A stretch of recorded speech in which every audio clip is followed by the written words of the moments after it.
those wildfires tearing through Southern California as we speak. Tens of thousands of acres burned and tens of thousands of people evacuating from their homes. We're seeing scenes of destruction practically everywhere. Homes, businesses destroyed. But amid the devastation, we are hearing stories of resilience and of neighbors helping neighbors.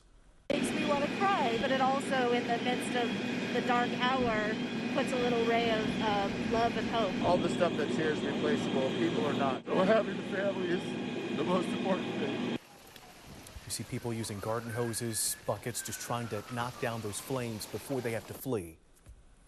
Now, we have team coverage today with reporters in Los Angeles and here in the Bay Area. We'll also have the latest on those winds hampering containment efforts. But first, let's get you caught up on the big headlines of the day so far. There are now 5 major wildfires burning in Southern California. The largest is the Palisades fire west of Malibu.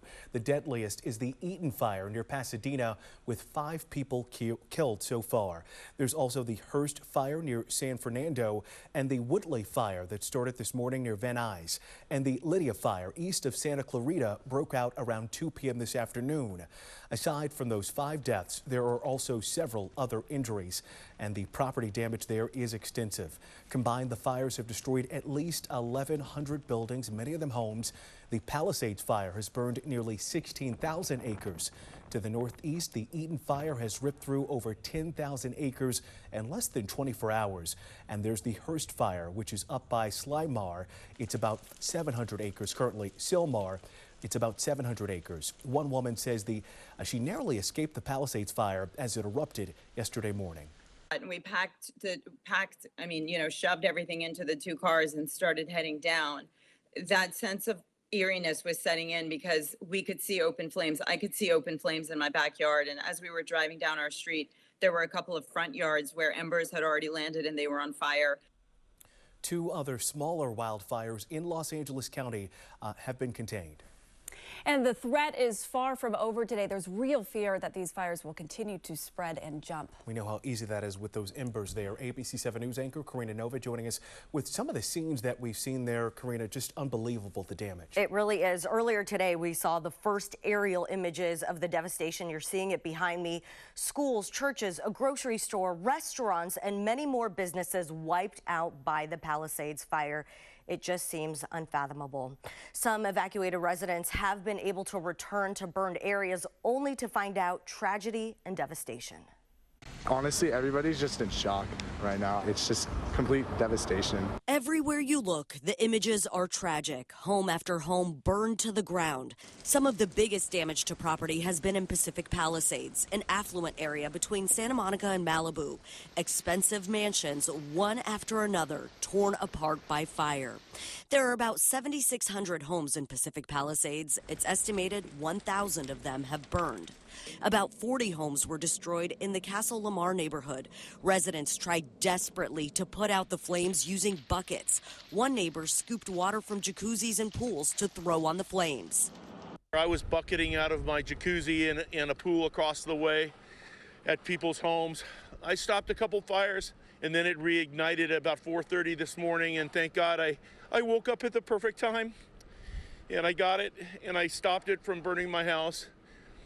And it's a tough day today. Many homes caught fire overnight. By mid-morning, some of the smoke had cleared, and we got our first view from the sky of the devastation. Some residents snuck into the fire zones and were calling neighbors to report what they are seeing.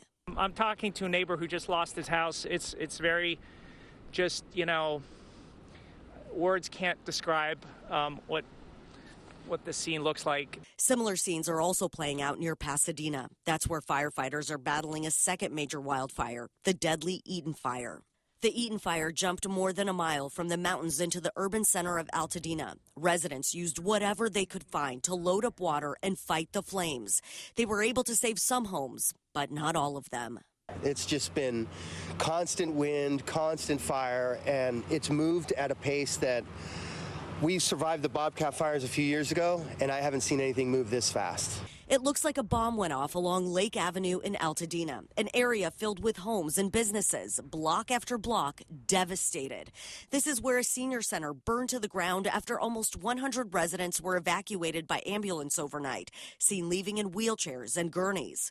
At nearby Sierra Madre Canyon, the narrow roads made it difficult for fire trucks to reach burning homes. Residents had no choice but to watch their homes burn.